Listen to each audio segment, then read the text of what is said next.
Okay, hold on tight, because we're about to dive into such a whirlwind of events it'll make your head spin.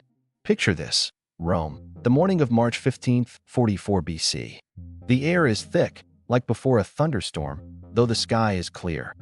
In the Curia of Pompey, the Senate's temporary meeting place, senators are already gathering.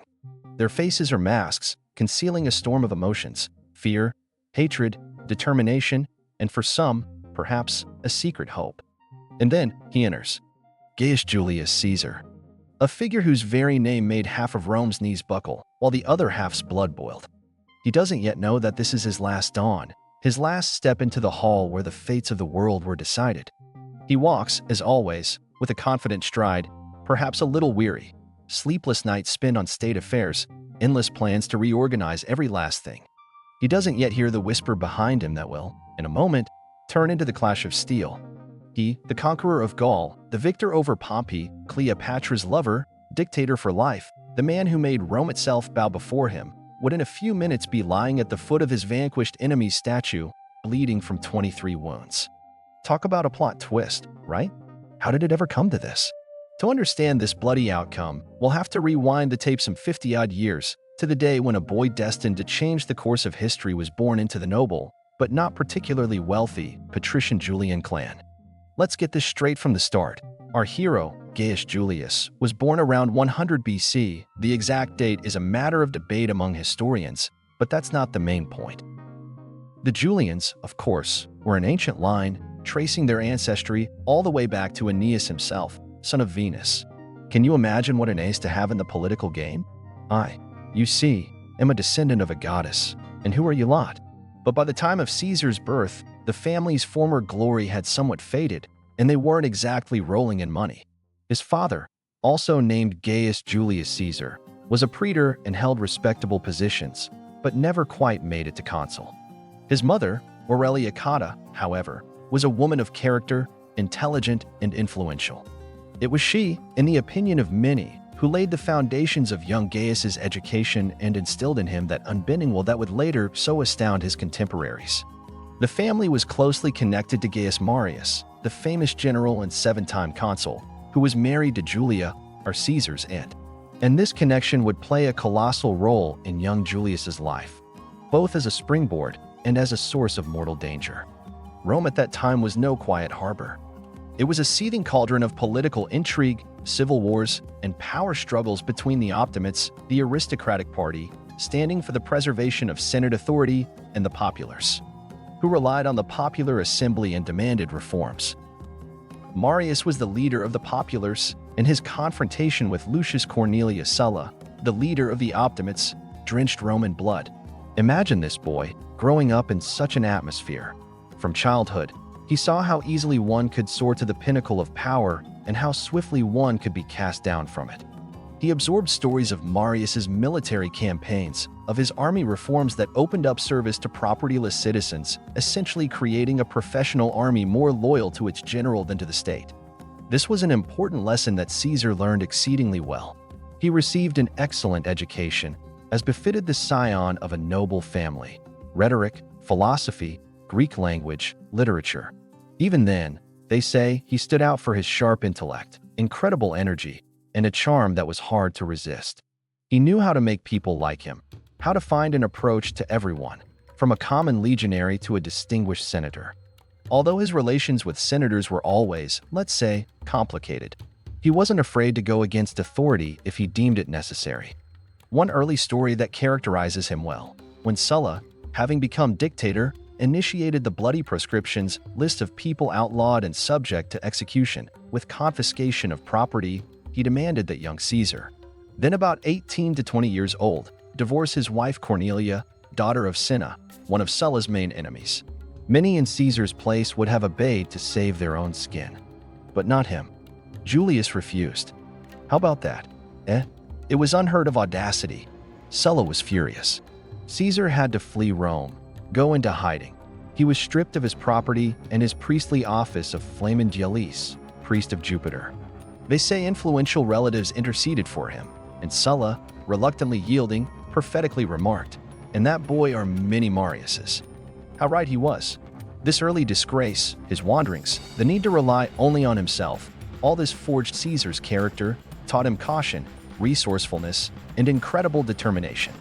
He understood that in this world, one could only trust one's own strength, one's own mind, and one's own luck.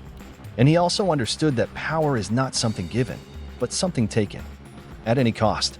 And even then, perhaps, those grandiose plans began to form in his mind that, decades later, would bring not only Rome but the entire known world of that time to its knees.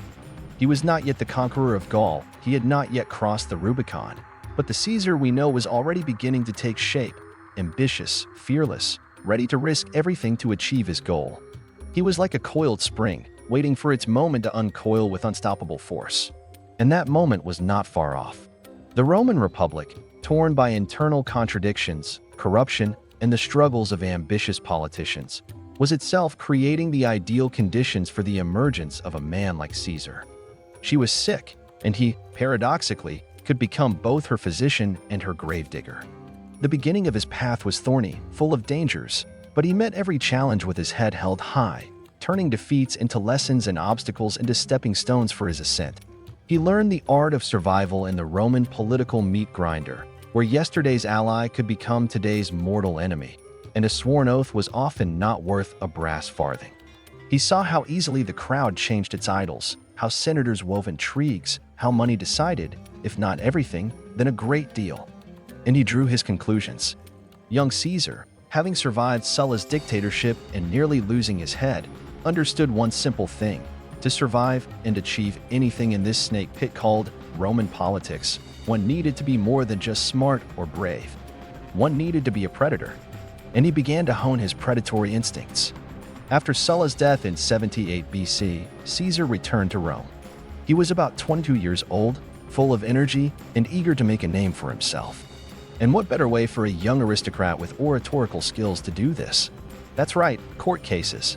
He acted as prosecutor against prominent Sullans, for example, Gnaeus Cornelius Dolabella, accusing him of extortion in a province. Although he didn't win these cases, the judges, after all, were Sullans themselves. He certainly caused quite a stir. He began to be talked about as a bold and talented orator. It was a smart PR move, as we would say today. He showed that he wasn't afraid of the powers that be and was ready to fight for justice, or at least create that impression. To hone his oratorical skills, Caesar set off for Rhodes to study under the famous rhetorician Apollonius Molon, who, by the way, had also taught Cicero. And it was here that an incident occurred that became legendary. On his way to Rhodes, his ship was captured by Cilician pirates. These fellows were a real headache for Rome, controlling almost the entire Mediterranean. The pirates demanded a ransom of 20 talents of silver for their noble captive, an enormous sum. And what do you think? Did our Gaius Julius get scared? Not a bit of it. He laughed in their faces and declared he was worth no less than 50 talents. Moreover, during his forced stay with the pirates, which lasted over a month, he behaved not like a prisoner, but more like their commander. He recited his poems and speeches to them, and took offense if they didn't show proper enthusiasm, participated in their games and exercises, forbade them to make noise when he wanted to sleep, and jokingly, or perhaps not so jokingly, threatened to crucify them all as soon as he was freed. The pirates, apparently, were so dumbfounded by such audacity that they treated him with a kind of superstitious reverence. When the ransom finally arrived and Caesar was released, he did not forget his promise. He immediately assembled a flotilla in Miletus, caught up with those very pirates, who hadn't even bothered to change their anchorage, apparently considering his threats empty boasts, captured them, and recovered the ransom. And then, as promised, he had them crucified. True, it's said that out of mercy, he first ordered their throats cut to lessen their suffering. That was our Caesar, a man of his word, even if that word was a threat to pirates. This story, of course, added to his popularity. Daring, decisive, unafraid of danger, this was precisely the image that began to form in the minds of the Romans. Returning to Rome, Caesar began to gradually advance along the Cursus Honorum, the ladder of public offices. In 69 or 68 BC, he became questor and was sent to Hispania Ulterior, further Spain. It was there, according to Plutarch's account, while standing before a statue of Alexander the Great, that Caesar wept. To the puzzled questions of his companions, he replied that he was ashamed because Alexander, at his age, had already conquered the world, while he, Caesar, had yet accomplished nothing significant. Ambition, ambition, and more ambition, that's what drove him. Even then, he was measuring himself by the standards of history's greatest conquerors. In Spain, he not only handled the province's financial affairs but also gained his first military experience pacifying local tribes. This experience would prove very useful to him in the future. After his quaestorship, he continued to actively participate in Rome's political life. He supported bills aimed at restoring the rights of Marius's supporters, thereby incurring the displeasure of the Optimates but gaining popularity with the plebs. He spent enormous sums of money organizing public games and spectacles as aedile in 65 BC. Romans loved bread and circuses, and whoever provided them could count on their favor. Caesar sank into colossal debt, but his popularity grew. He restored Marius's trophies on the Capitol, which Sulla had removed, a bold and symbolic move. In 63 BC, another important event occurred. Caesar was elected Pontifex Maximus. This was a lifelong and very prestigious position as head of the Roman College of Priests. It conferred not only prestige but also considerable political influence, as well as an official residence in the Forum. The contest for this post was fierce. His rivals were influential Optimates. But Caesar, again, did not skimp on bribes and promises, and he won. In the same year, the famous Catilinarian conspiracy erupted, an attempt by a group of noble but ruined aristocrats to seize power in Rome. When the fate of the captured conspirators was debated in the Senate, Consul Cicero and most senators demanded the death penalty for them without trial. And here, Caesar spoke up again. He delivered a speech in which, without excusing the conspirators, he urged the senators not to succumb to emotions and not to violate the laws forbidding the execution of Roman citizens without a trial. He proposed sentencing them to life imprisonment in different Italian cities. This was a very bold stance, running counter to the majority opinion. Cato the Younger, a staunch Stoic and an implacable enemy of any concessions, attacked Caesar with accusations of sympathizing with the conspirators and even of being involved in the plot. In the end, the Senate voted for execution, but Caesar's speech made an impression. He once again showed himself to be an independent politician, unafraid to defend his point of view, even if it was unpopular.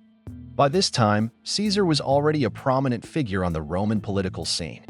He was associated with the populace but tried to maintain relations with some influential Optimates as well. He was a master of political intrigue, skilled at finding allies and using them for his own ends. He was charming, generous, especially when it came to gaining popularity, but utterly ruthless when it came to his ambitions. His debts were snowballing, but he seemed not to worry too much. He knew that big money could be obtained by holding high offices, especially proconsular ones, which granted the right to govern provinces. And provinces in those days were viewed by many governors as a source of personal enrichment. Caesar was a product of his era, an era of the Republic's crisis, when old values were crumbling, replaced by cynicism and a lust for power and money. But he differed from many of his contemporaries in the scale of his personality, the breadth of his vision, and his incredible energy. He was not yet the all-powerful dictator, but he was already firmly on that path, sweeping aside obstacles and paying no heed to those who tried to stop him. He was like a shark that had smelled blood in the water, the Republic, weakened and bleeding from internal strife, and he was preparing to strike. So, our Gaius Julius Caesar, having gained political weight, popularity, and debts, of course, continued his ascent. After his praetorship in 62 BC, he was assigned the governorship of Hispania Ulterior. And it was here that he first truly came into his own, both as a military commander and as an administrator. He didn't just sit in his residence counting revenues, though presumably he didn't shy away from that either, as he had to pay off his creditors somehow. He undertook several successful military campaigns against local tribes, expanding Roman influence, and, importantly, seizing rich booty. His soldiers proclaimed him imperator, in the original meaning of the word, victorious commander, which entitled him to a triumph in Rome. A triumph that was the highest recognition of military merit, a magnificent procession through the city, the dream of every Roman general. But here, a snag arose.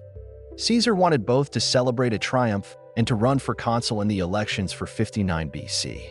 And according to law, a candidate for consul had to be personally present in Rome, whereas a general awaiting a triumph had to remain outside the city limits with his army. The Optimates in the Senate, already seeing Caesar as a dangerous rival, dug in their heels and did not allow him to register as a candidate in absentia. Caesar faced a choice, either the triumph or the consulship. And what did he choose? The consulship, of course. A triumph is an honor, but the consulship is real power, the opportunity to pass necessary laws and secure a profitable governorship after his term ended. Caesar always knew how to choose what mattered most. And here we come to one of the most significant moments in his political career, the formation of the First Triumvirate. Imagine the three most influential and ambitious men in Rome at that time. Gnaeus Pompey the Great, a celebrated general, a favorite of the soldiers, but somewhat clumsy in political intrigues, Marcus Licinius Crassus, the wealthiest man in Rome, who had amassed a fortune through real estate speculation and Sulla's proscriptions, and who longed for the military glory he so lacked, and Gaius Julius Caesar, a rising star, popular with the plebs, but in need of powerful allies to reach the highest offices. Each of them, individually, faced opposition from the Senate. The Senate feared Pompey becoming too powerful and was unwilling to ratify his arrangements in the East or grant land to his veterans. The senators also disliked Crassus, considering him an upstart. As for Caesar, they simply feared him as a potential destroyer of the established order. And so Caesar, displaying considerable diplomatic skill, managed to persuade these two frenemies, Pompey and Crassus had long been rivals, to join forces. Thus, in 60 BC, this unofficial, secret alliance, which historians later called the First Triumvirate, came into being. Its essence was simple: the three of us will do whatever we deem necessary in the state, and no one will stand in our way. It was, in effect, a conspiracy against the senatorial republic. Caesar got what he wanted. With the support of Pompey and Crassus, he was elected consul for 59 BC. His colleague in the consulship was Marcus Calpurnius Bibulus, a protege of the Optimates and a staunch opponent of Caesar. And so began a year that went down in history as the consulship of Julius and Caesar, because Bibulus, after several unsuccessful attempts to obstruct Caesar, simply locked himself in his house, declaring all days unfavorable for assemblies, and issuing edicts against his colleagues' actions. Caesar, however, relying on the support of the triumvirs and the popular assembly, acted decisively and assertively. He passed an agrarian law granting land to propertyless citizens and Pompey's veterans, despite fierce opposition from the Senate. When Bibulus tried to stop him, he was simply dragged from the rostrum and doused with filth. Yes, the methods were not the most refined, but they were effective. Caesar ratified Pompey's arrangements in the East and secured for the tax farmers, publicani, who supported Crassus, a reduction in the sum for tax collection in Asia. In short, all members of the triumvirate got what they wanted. And Caesar secured the most important thing for himself, the proconsulship of Gaul, Cisalpine, and Transalpine, as well as Illyricum, for a full 5 years. Moreover, with the right to recruit legions and wage war at his own discretion. This was an unprecedented term and unprecedented powers. The Senate was furious, but could do nothing. Cato the Younger cried out that Caesar was leading tyranny into the citadel, but no one listened. Caesar had obtained what he needed: an army, a province offering the opportunity for major wars, and thus, booty and glory, and removal from Rome, where his enemies might try to bring him to trial for his actions during his consulship. Gaul was to be his springboard to the pinnacle of power. He understood that true strength lay not in senatorial debates, but in loyal legions. And he intended to create an army that would follow him to the ends of the earth. The First Triumvirate was a shaky alliance of three ambitious egotists, but at that moment, it worked. It paralyzed the Senate and allowed Caesar to lay the foundation for his future might. Of course, there were those who saw the danger. Cicero, for example, the trying to maneuver, expressed alarm in his letters about the death of the Republic.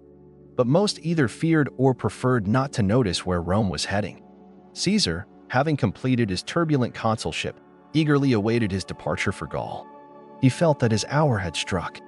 Ahead lay years of grueling wars, brilliant victories, and brutal reprisals.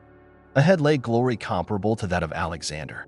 He didn't know all the details yet, but his intuition told him that Gaul was his destiny, and he was ready to meet it face to face. Rome remained behind, with its intrigues, debts, and political battles. Ahead lay the unknown, but for a man of Caesar's temperament, the unknown was not frightening, but alluring. It was a field for his talents, for his ambitions, for his genius. And he had no intention of missing this chance. And so, in 58 BC, Gaius Julius Caesar, a newly minted proconsul, arrived in his province. And what a restless province it was. Gaul was not a unified state, but a conglomerate of numerous Celtic tribes, constantly feuding among themselves, yet sometimes capable of uniting against a common enemy. Rome controlled only the southern part, the so-called Narbonese Gaul, Provincia, hence modern province. The rest of the vast territory, what the Romans called Gallia Comata or long-haired Gaul, was inhabited by freedom-loving and warlike Gauls.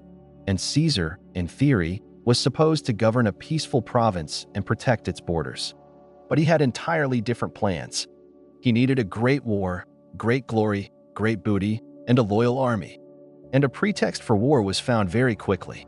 The Helvetii tribe, living in the territory of modern Switzerland, decided to migrate west to more fertile lands.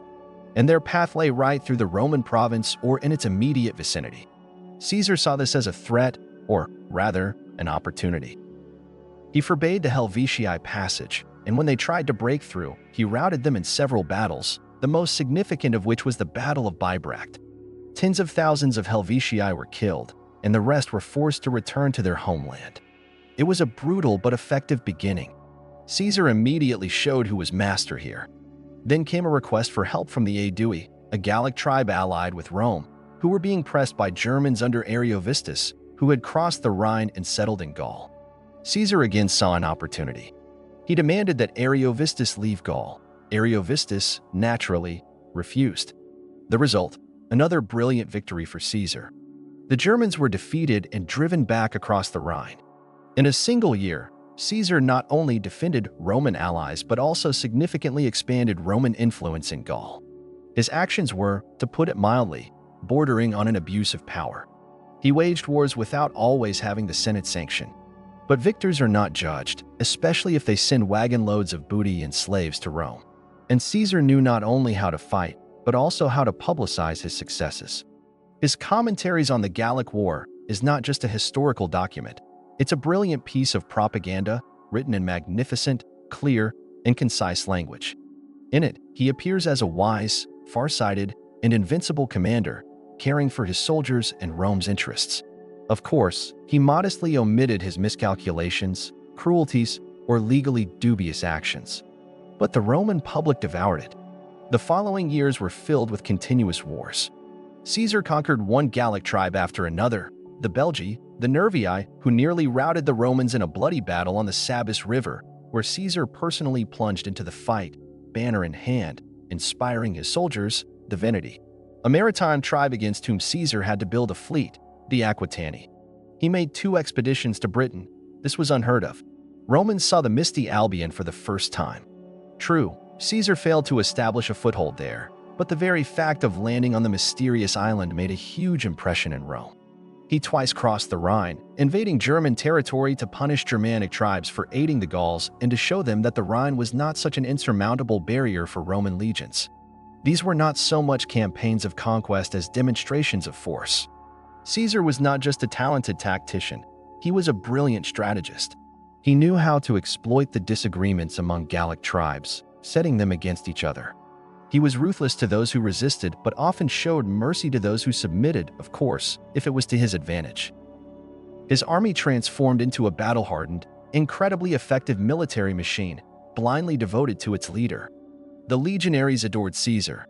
He knew many of them by name, shared the hardships of campaigns with them, and generously rewarded bravery. He paid them from his own spoils, of which there was plenty, more than they received from the state. He created an army for himself that was ready to follow him anywhere, even against Rome itself, if necessary. And that moment was approaching. While Caesar was fighting in Gaul, the situation in Rome was heating up. The Triumvirate began to crack. In 54 BC, Julia, Caesar's daughter and Pompey's wife, died. She had been an important link between the 2 most influential triumvirs. Her death cooled their relations. And in 53 BC, a catastrophe occurred. Marcus Crassus, dreaming of military glory, invaded Parthia and suffered a crushing defeat at Carrhae. Crassus himself and most of his army were wiped out. The Triumvirate ceased to exist. Two remained: Caesar, whose fame and influence were growing by the day, and Pompey, who remained in Rome, enjoying the support of the Senate, which was increasingly fearful of the Gallic proconsul's successes. Pompey, seeing Caesar's star rise, began to lean more and more towards the Optimates. He was jealous of Caesar's glory and feared his growing power.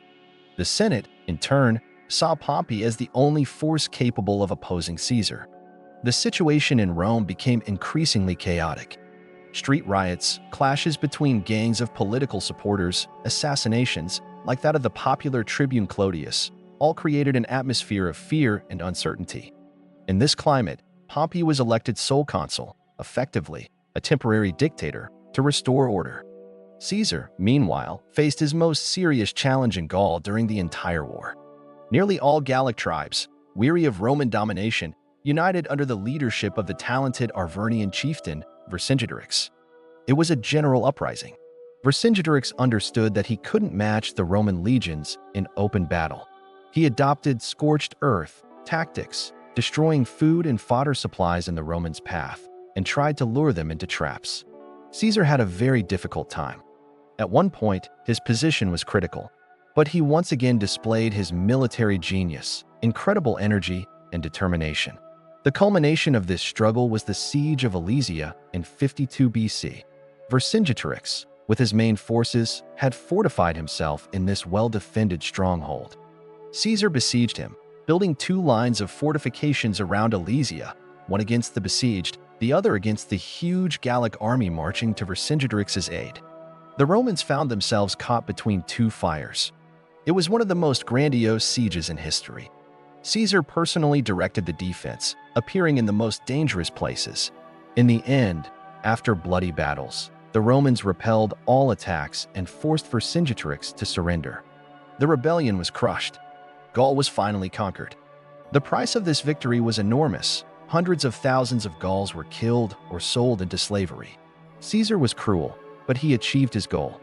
Now all of Gaul lay at his feet, and he had the strongest and most loyal army in the Roman world. The conquest of Gaul was Caesar's triumph, but simultaneously a prelude to a new, even more terrible war, a civil one. While he was crushing the Gauls and sending caravans of booty to Rome, his enemies in the Senate were not idle. The Optimates, led by such irreconcilable figures as Cato the Younger, saw Caesar as a mortal threat to republican institutions, or what was left of them. They feared his popularity, his army, his boundless ambitions. And their main ally in this struggle was becoming Gnaeus Pompey, the very same Pompey who had once been Caesar's father-in-law and political partner in the Triumvirate. But now, everything had changed. The deaths of Crassus and Julia had severed the last threads connecting them. Pompey, remaining in Rome, gradually drew closer to the senatorial aristocracy. He was flattered to be considered the defender of the Republic against the overreaching proconsul. Perhaps he himself was beginning to believe in this role. Or maybe it was simply envy of Caesar's successes and fear of losing his position as the first man in the state that pushed him down this path. The term of Caesar's proconsular command in Gaul was nearing its end. By law, he was supposed to disband his army and return to Rome as a private citizen. This meant his enemies would immediately bring him to trial for numerous violations committed during his consulship and the Gallic Wars. Conviction would be almost inevitable, and that meant the end of his political career, exile, or even worse. Caesar understood this perfectly. Therefore, he sought the right to stand for consulship for the following year in absentia. This would allow him, by transitioning directly from proconsul to consul, to maintain immunity from prosecution. At first, Pompey seemed not to object, but then, under pressure from the Optimates, his position hardened. A complex political game began, full of intrigues, ultimatums, and mutual accusations. Caesar proposed compromises. He was willing to disband most of his army if Pompey, who commanded troops in Spain, though he himself remained in Italy, did the same. But the Senate, incited by Cato and other hawks, demanded unconditional surrender. Caesar must lay down his command, disband all his troops, and appear in Rome for trial. Mediators shuttled between Rome and Ravenna, where Caesar was with his 13th legion. Tension mounted daily.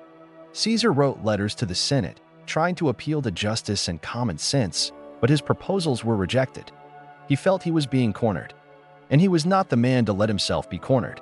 In early January 49 BC, the Senate passed the so-called Senatus Consultum Ultimum, final decree of the Senate, effectively declaring Caesar an enemy of the state and granting Pompey unlimited powers to defend the Republic. The tribunes of the people, Mark Antony and Quintus Cassius Longinus, who tried to defend Caesar's interests, were expelled from the Senate and fled to him in Ravenna. This was the last straw. Caesar realized that a peaceful solution was no longer possible. He faced a choice: submit, which meant political death, or take the extreme step, start a civil war. And he made his choice. On the night of January 10th to 11th, 49 BC, Gaius Julius Caesar, with his 13th legion, reached the Rubicon River, which separated his province of Cisalpine Gaul from Italy. Crossing this river at the head of an army meant declaring war on the Senate and the Republic. According to tradition, Caesar hesitated for a long time, pondering the consequences of his step. He understood that this was the point of no return, and it was then, they say, that he uttered his famous phrase, "Alia iacta est," the die is cast, and he gave the order to advance. It was a daring, almost insane move. He had only one legion, about 5,000 men, while Pompey had far more troops in Italy and other provinces. But Caesar counted on his reputation, the loyalty of his soldiers, his popularity with the people, and the indecisiveness of his opponents. And he was not mistaken. News of the crossing of the Rubicon caused panic in Rome. The senators, who only yesterday had been threatening Caesar with all sorts of punishments, were bewildered. Pompey, who had boasted that he only needed to stamp his foot and legions would spring from the earth, was unprepared for such a rapid turn of events.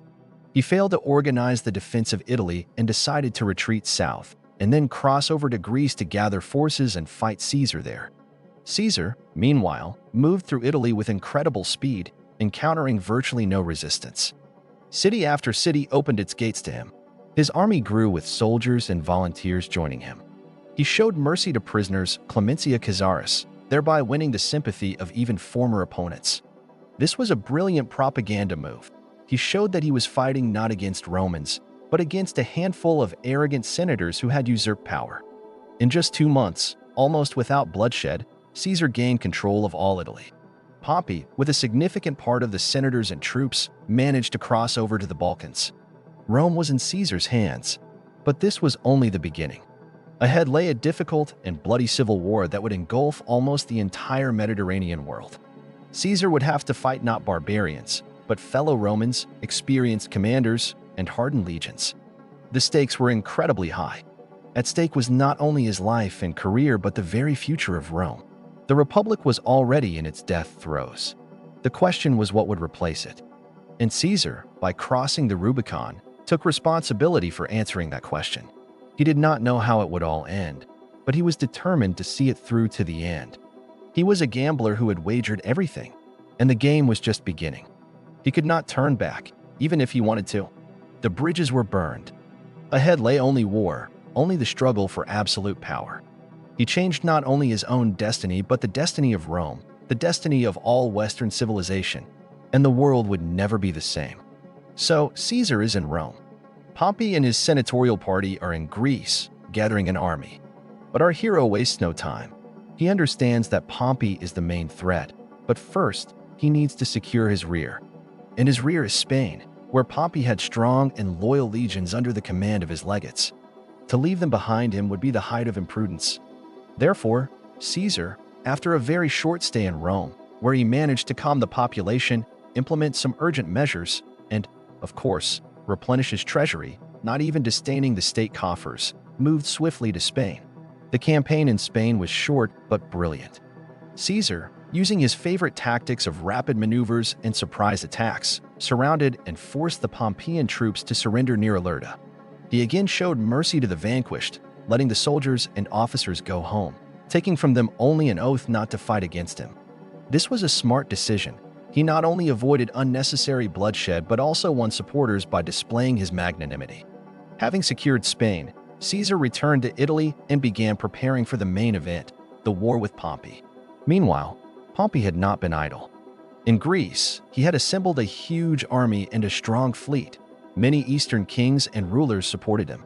He controlled the sea, which made it difficult for Caesar to cross. But this did not stop Caesar. In early 48 BC, despite winter storms and the blockade by Pompey's fleet, he managed to transport part of his army from Brundisium to Epirus. It was a risky operation, but luck was on his side again. A grueling campaign in the Balkans began. Caesar's position was very difficult. He had fewer troops than Pompey, he experienced supply problems, and his army was cut off from Italy. Pompey, on the other hand, occupied strong positions, and his fleet dominated the sea. At one point, Caesar even tried to personally cross back to Italy in a fishing boat to hasten the arrival of Mark Antony's remaining legions, but a storm prevented him. When Antony finally managed to break through and join Caesar, the situation improved somewhat but remained tense. Several clashes occurred, including a major battle near Dyrrhachium, where Caesar suffered a serious defeat and was nearly completely routed. His soldiers were forced to retreat, sustaining heavy losses. It was a severe blow. Pompey was triumphant. His advisors urged him to finish Caesar off, but Pompey, perhaps fearing a trap or overly confident in his victory, did not pursue his retreating enemy with sufficient vigor. This gave Caesar a chance. He managed to lead his army to Thessaly, where there were more provisions, and let his soldiers rest. Pompey followed him. He was confident in his numerical superiority, especially in cavalry, and that victory was already in his grasp. Many noble senators in his camp were already dividing up future positions in the property of Caesar's supporters. They urged Pompey to fight a decisive battle. And so, on August 9th, 48 BC, near the town of Pharsalus in Thessaly, the two Roman armies clashed in a decisive battle. Pompey had about 45,000 infantry and 7,000 cavalry. Caesar had only 22,000 infantry and about 1,000 horsemen. Pompey's advantage seemed overwhelming. Pompey's plan was simple.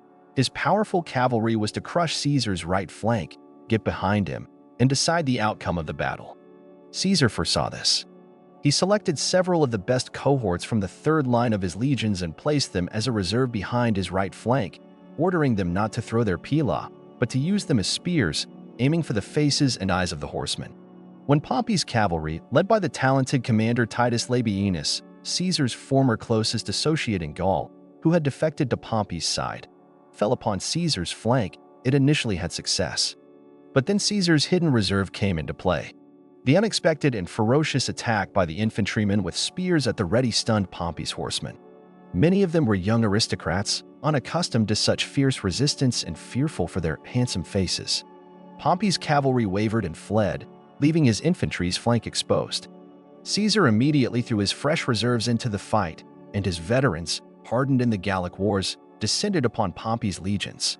Deprived of cavalry support and attacked from the flank, they could not withstand the onslaught and began to retreat, and then to flee. Pompey, seeing that the battle was lost, abandoned his camp and fled the field. Caesar's victory was complete and devastating. Pompey's losses were enormous, about 15,000 killed and over 20,000 captured. Caesar's losses, only a few hundred men. The Battle of Pharsalus became the turning point of the civil war. Pompey's army ceased to exist as an organized force.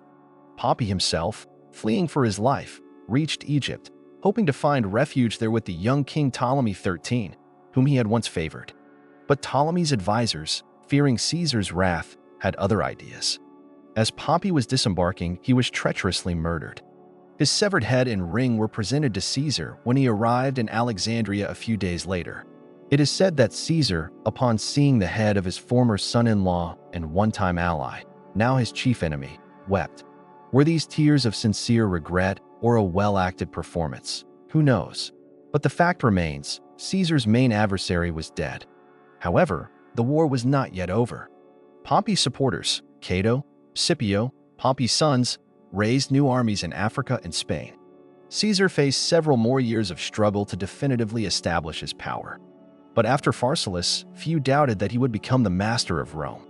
He had demonstrated not only his military genius but also incredible luck, which always seemed to accompany him at decisive moments. He had once again risked everything and won again. And ahead of him lay Egypt, with its ancient mysteries, political intrigues, and one very young, very intelligent, and very ambitious queen named Cleopatra. And this visit to Egypt would add another vivid, exotic, and romantic chapter to his already incredible biography. Arriving in Alexandria, Egypt, in the autumn of 48 BC, in pursuit of the fugitive Pompey, Caesar found himself entangled in a web of local dynastic intrigues. Egypt at that time was formally an independent kingdom, but in reality, it was under strong Roman influence. The young Ptolemy XIII sat on the throne, but real power was in the hands of his advisors, the eunuch Pothinus, the general Achilles, and the rhetorician Theodotus. It was they who made the fateful decision to kill Pompey, hoping to earn Caesar's gratitude. But they miscalculated. Caesar, as we recall, reacted to this gift not at all as they had expected. Perhaps he genuinely felt some semblance of respect for his vanquished foe, or maybe he simply did not want anyone else deciding the fate of Roman citizens, even enemies. Besides, the murder of a man like Pompey at the hands of Egyptians was an insult to Roman majesty. Caesar decided to stay in Alexandria to settle the dispute for the Egyptian throne between Ptolemy XIII and his elder sister, and, according to Egyptian custom, wife Cleopatra VII, whom Ptolemy's advisors had exiled from the capital. Caesar had both formal grounds for this. He cited the will of their father, Ptolemy XII elites, who had asked the Roman people to be its guarantors, and practical considerations. Egypt was the breadbasket of the Mediterranean, and control over it was very important for Rome, as well as for Caesar himself, who needed money to pay his soldiers and cover other expenses. And it is here that Cleopatra enters the stage. She was about 21 years old, intelligent, educated. She spoke several languages, ambitious, and possessed, according to contemporary accounts, incredible charm and charisma. She understood that her only chance to reclaim the throne was to secure Caesar's support. But how could she meet him if Alexandria was controlled by her enemies? And then, according to the famous legend recounted by Plutarch, Cleopatra had herself secretly delivered to the palace where Caesar was staying, wrapped in a carpet, or, according to another version, in a bed linen sack. When this package was unrolled before Caesar, the young queen emerged. Caesar, who was by then over 50, was captivated by her boldness, intelligence, and, undoubtedly, her feminine allure. Thus began one of the most famous romances in history. Whether it was purely a political calculation on both sides, or if passion truly ignited, is still debated today. Most likely, it was both. Cleopatra needed Caesar to regain power. Caesar needed a loyal ruler in Egypt, and perhaps he was simply captivated by this extraordinary woman. He openly sided with her, which enraged Ptolemy XIII's supporters. An uprising broke out in Alexandria, known as the Alexandrian War. Caesar, with a small detachment, found himself trapped in the royal quarter, cut off from his main forces. He had to engage in heavy street fighting. He even nearly drowned when his ship was sunk in the harbor. It is said he swam holding important documents in one hand and his general's cloak in the other. During these battles, the famous Library of Alexandria burned down, or at least a significant part of it, an irreparable loss for world culture. The situation was critical, but reinforcements reached Caesar, and after several months of fierce fighting, he managed to suppress the revolt. Ptolemy XIII drowned in the Nile while fleeing. Cleopatra was proclaimed Queen of Egypt, formally alongside her younger brother Ptolemy XIV, but real power was in her hands. Caesar spent several more months in Egypt. He made a famous journey up the Nile with Cleopatra on a luxurious barge. It was like a honeymoon. The result of this liaison was the birth of a son, whom Cleopatra named Ptolemy Caesar, and whom the Alexandrians nicknamed Caesarion. Caesar, though he did not officially recognize him as his heir, he already had a daughter, Julia, and Roman law did not recognize marriages to foreigners, seems to have felt paternal affection for the boy. But affairs in other parts of the Roman world could not wait. While Caesar was visiting Egypt, his enemies were not idle. Pharnaces, son of Mithridates Eupator, a longtime enemy of Rome, took advantage of the civil war and invaded Asia Minor, capturing several Roman provinces. Caesar had to leave Egypt and Cleopatra urgently. He landed in Syria, quickly assembled troops, and marched against Pharnaces. The campaign was lightning fast. At the Battle of Zela, in modern-day Turkey, in August 47 BC, Caesar utterly defeated Pharnaces' army. It was after this victory, according to tradition, that he sent his famous dispatch to Rome: Veni, Vidi, Vici, I came, I saw, I conquered. 3 words that perfectly reflected the swiftness and decisiveness of his actions. After this, Caesar set about restoring order in Asia Minor and then returned to Rome. But not for long. The Republicans, Pompey's supporters, had assembled a new large army in Africa under the command of Cato the Younger and Metellus Scipio. King Juba I of Numidia also joined them. Caesar once again had to go to war. In early 46 BC, he landed in Africa. The campaign was difficult. Caesar faced experienced commanders and a numerically superior enemy. But his military genius and luck were once again paramount. In April 46 BC, in the bloody Battle of Thapsus, he won a decisive victory. The Republican army was crushed. Metellus Scipio perished. Cato the Younger, besieged in Utica and unwilling to surrender to Caesar, committed suicide, becoming a symbol of implacable Republican virtue. His death made a great impression on his contemporaries, and even Caesar, it is said, regretted that he could not pardon Cato, though, knowing Cato's character, he would hardly have accepted such a pardon. After the victory at Thapsus, Caesar returned to Rome as its undisputed master. He celebrated 4 magnificent triumphs over Gaul, Egypt, Pharnaces, and Juba, but not over Romans, to avoid unnecessary resentment. Rome rejoiced. It seemed the civil war was over. Caesar was showered with honors and offices. He was proclaimed dictator for 10 years.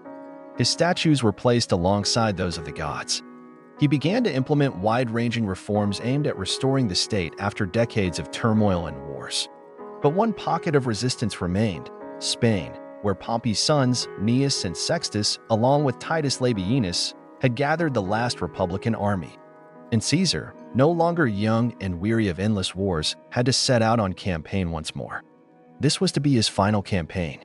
The final act of the bloody drama of the civil wars unfolded in Spain. Pompey's sons, Gnaeus and Sextus, together with the tireless Titus Labienus, Caesar's former legate and now his sworn enemy, managed to gather considerable forces. They acted with great cruelty, and the war in Spain took on a particularly fierce character. Caesar had to personally lead the army. This was no longer the swift campaign like at Alerta. The Republicans fought with the desperation of the doomed. The decisive battle took place on March 17, 45 BC, near the town of Munda. The battle was incredibly hard-fought and bloody. At one point, Caesar's legions wavered under the enemy's onslaught, and Caesar himself, it is said, was on the brink of despair. He threw himself into the thick of the fight, shaming and inspiring his soldiers. It is said he later confessed that he had fought many times for victory, but at Munda, he had to fight for his very life. In the end, thanks to the steadfastness of the veterans of the ex-legion and a tactical cavalry maneuver, Caesar managed to turn the tide of the battle. The Republicans were routed. Titus Labienus and Gnaeus Pompeius the Younger perished. Only Sextus Pompeius managed to escape and for many years continued to engage in piracy in the Mediterranean, causing considerable trouble for Caesar's successors. The Battle of Munda was Caesar's last major victory. The civil war, which had lasted almost 5 years, was finally over. Caesar returned to Rome as the absolute victor. Now no one could dispute his power. The Senate vied to lavish honors upon him. He was proclaimed Father of the Fatherland, Pater Patriae. His statues were erected in temples, and he was granted unprecedented powers. In early 44 BC, he was appointed dictator for life, Dictator Perpetuo. This was a direct challenge to Republican traditions, where dictatorship had always been a temporary emergency measure. Caesar concentrated immense power in his hands. He controlled the election of magistrates, commanded all armies, managed the treasury, and issued laws. In effect, he became a monarch, though he tried to avoid the royal title, which had been odious to Romans since the expulsion of Tarquin the Proud. But in essence, his power was kingly, and Caesar began to implement grand reforms aimed at restoring and transforming the Roman state, which had been exhausted by decades of civil wars and political instability.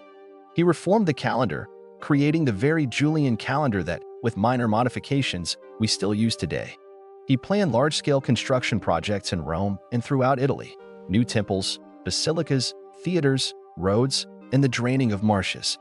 He cared for his veterans, granting them land in colonies established throughout the empire. He streamlined provincial administration to reduce the abuses of governors.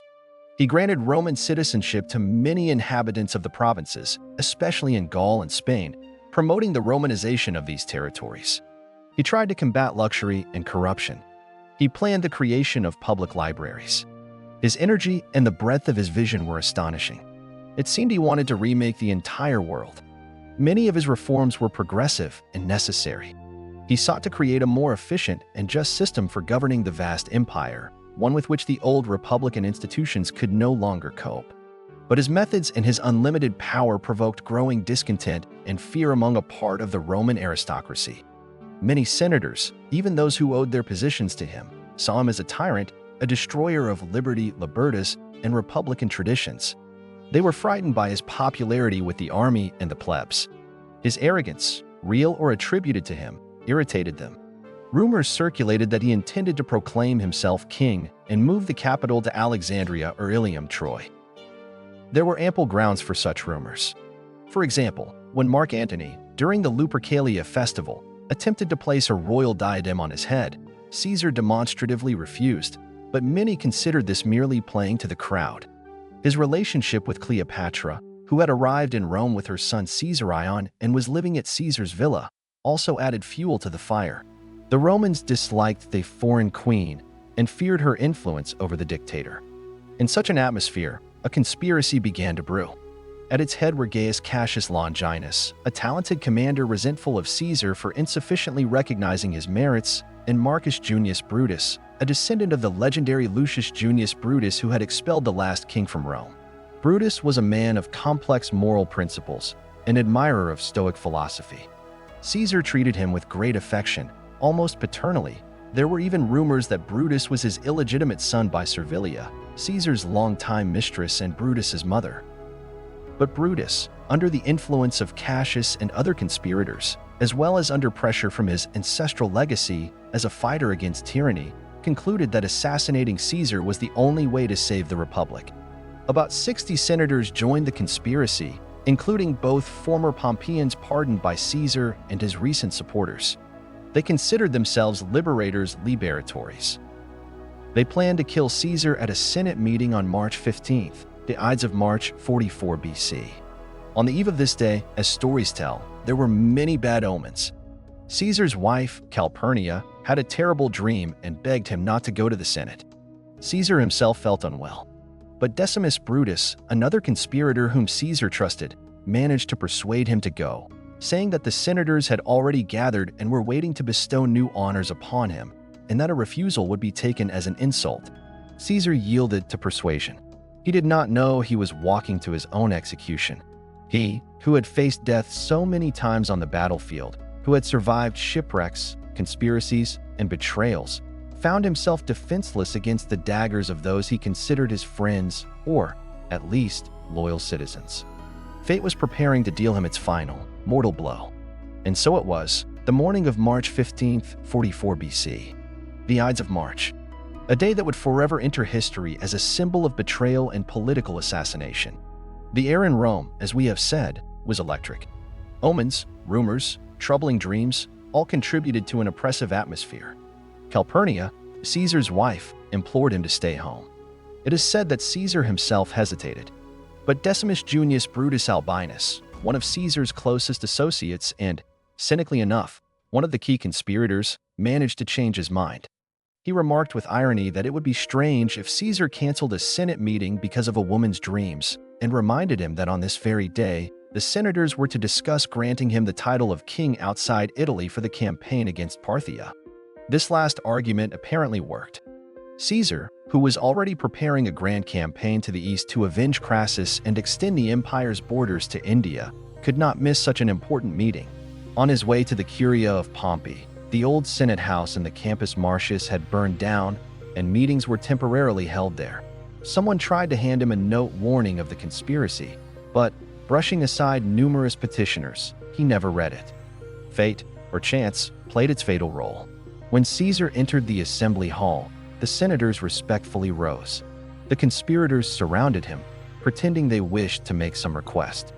Lucius Tillius Cimber, one of them, grabbed his toga, as if petitioning him, and pulled it from his shoulder. This was the signal. Publius Servilius Casca struck the first blow. His dagger only grazed Caesar's neck. "Villain Casca, what are you doing?"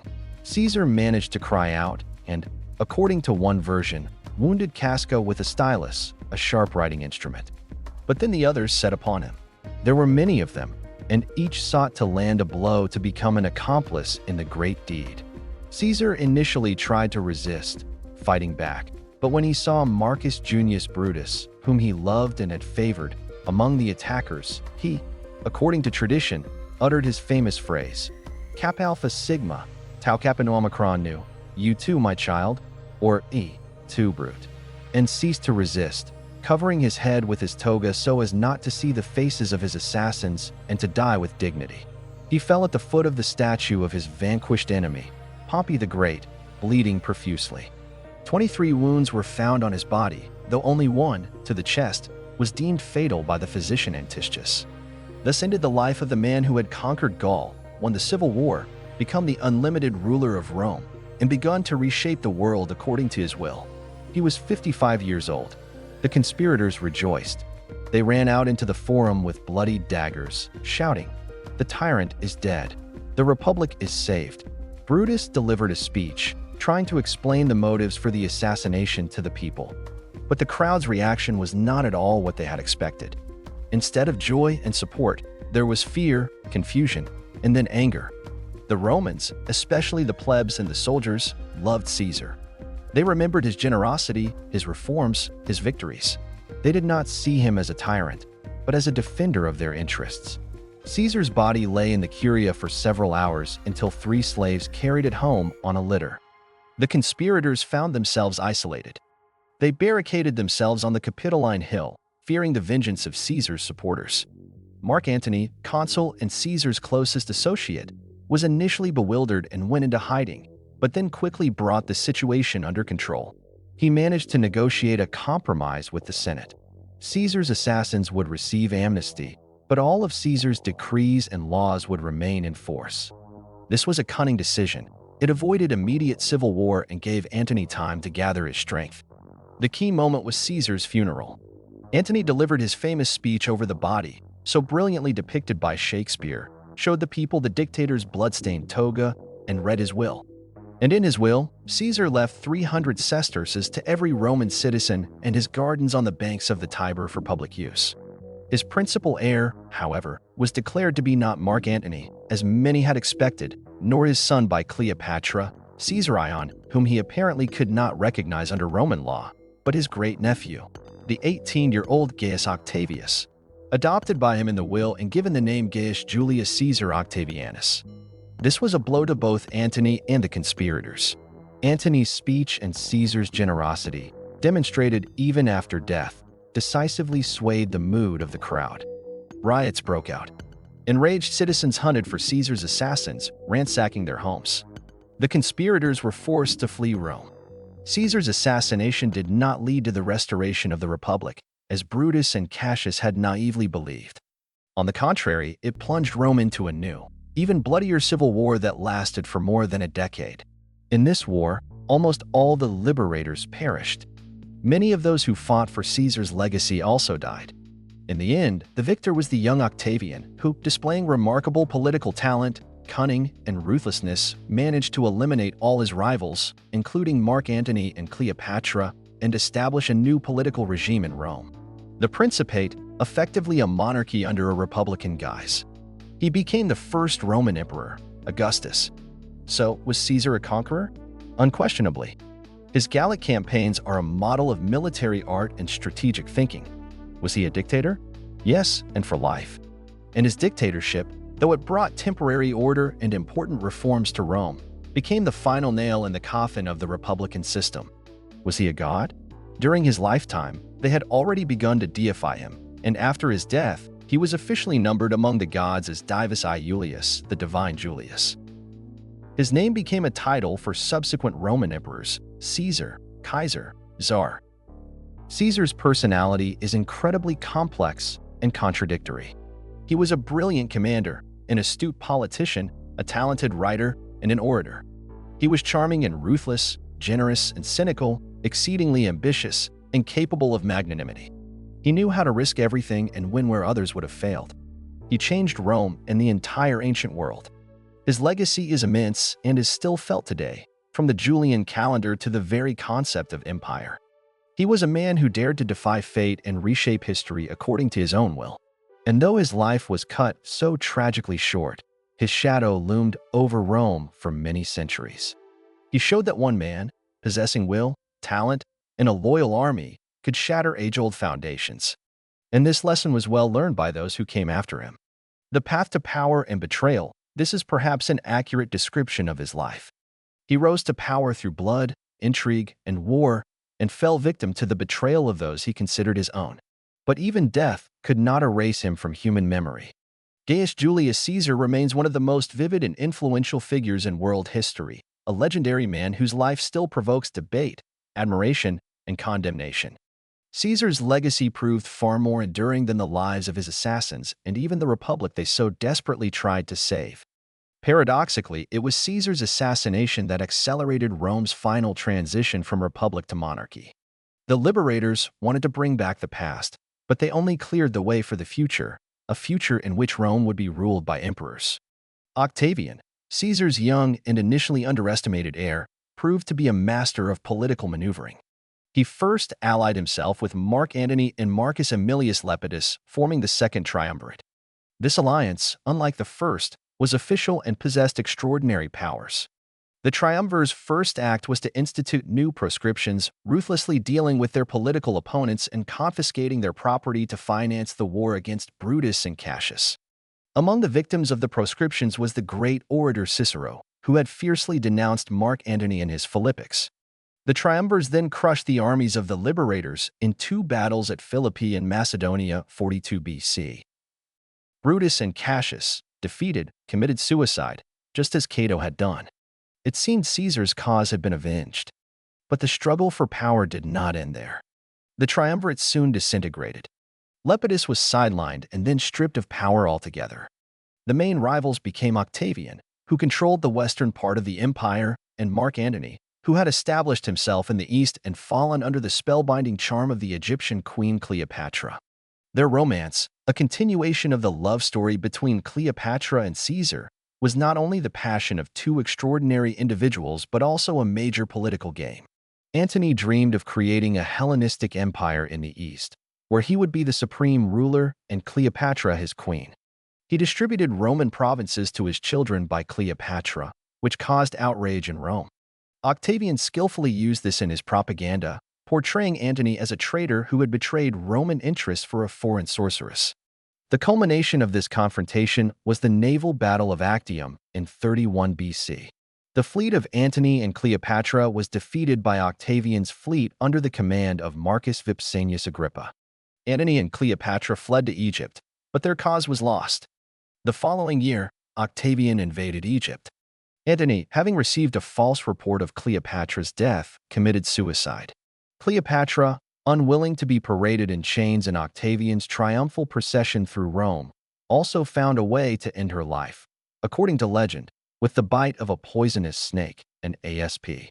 Caesarion, the young son of Caesar and Cleopatra, was killed on Octavian's orders, who reportedly said, "It is not good to have too many Caesars." Thus ended the Ptolemaic dynasty, and Egypt became a Roman province. Octavian remained the sole ruler of the vast Roman state. He did not proclaim himself king or dictator. He was smarter.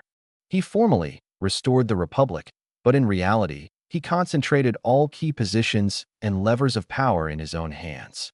The Senate bestowed upon him the honorary title Augustus, the Exalted, the Sacred, and under this name, he entered history as the first Roman emperor. He ruled long and wisely, establishing the Roman peace Pax Romana, an era of relative stability and prosperity that lasted for nearly 2 centuries. And all of this would have been impossible without Caesar. It was Caesar who cleared the path for Augustus. He destroyed the old republic, which could no longer cope with governing the sprawling empire. He created an army loyal to its leader, not to the state. He showed how sole power could be achieved. Augustus merely completed what his adoptive father had begun, but he did so more subtly and cautiously. What, then, was Caesar's influence on subsequent history? It was colossal. 1. Political system. Caesar, in essence, laid the foundations of the Roman Empire. Although he did not manage to formalize his regime completely, his actions made a monarchical form of government inevitable. The title Caesar became synonymous with imperial power and was used not only in Rome but also in subsequent empires, Byzantium, the Holy Roman Empire, the Russian Empire, Kaiser, Tsar. 2. Military affairs. His commentaries on the Gallic War and commentaries on the Civil War became classics of military literature studied by commanders for centuries. His tactics, strategy, ability to manage troops, and logistics all became a model for emulation. 3. Calendar. The Julian calendar, introduced by Caesar, with minor adjustments, the Gregorian calendar is still used by us today. This is one of his most enduring legacies. 4. Spread of Roman culture. The conquest of Gaul led to the Romanization of vast territories in Western Europe. The Latin language, Roman law, and Roman customs spread there, laying the foundations for the formation of modern Romance peoples and languages: French, Spanish, Italian, Portuguese, Romanian. 5. Image and culture. Caesar became one of the most popular historical figures in world literature, art, theater, and cinema. From Shakespeare to Bernard Shaw, from Handel's operas to Hollywood blockbusters, his image continues to inspire and intrigue. He became a symbol of ambition, genius, power, but also of tyranny and betrayal. 6. To cross the Rubicon, the die is cast, et2, brute. These phrases associated with Caesar have become idiomatic expressions that have entered many languages worldwide. So who was he? A conqueror, a dictator, a god. He was all of these and more. He was a product of his era, an era of crisis and transformation. But he was also the creator of a new era. His personality is so immense that it is difficult to fit him into any definitive framework. He was a man of action, unafraid to take responsibility and change the world around him. His methods were often cruel and cynical, but his goals, at least as he saw them, were aimed at creating a stronger and more stable state. Do the ends justify the means? This question remains open when we speak of Caesar. But one thing is certain: Gaius Julius Caesar is a figure without whom the history not only of ancient Rome but of all Western civilization is unimaginable. He left a mark that has not faded in 2,000 years, and his story continues to teach, inspire, and caution us. He was a man who dared to be more than just a man, and for this, he paid with his life, but gained immortality in the memory of posterity. His story is an eternal tale of power, ambition, genius, and human nature in all its manifestations.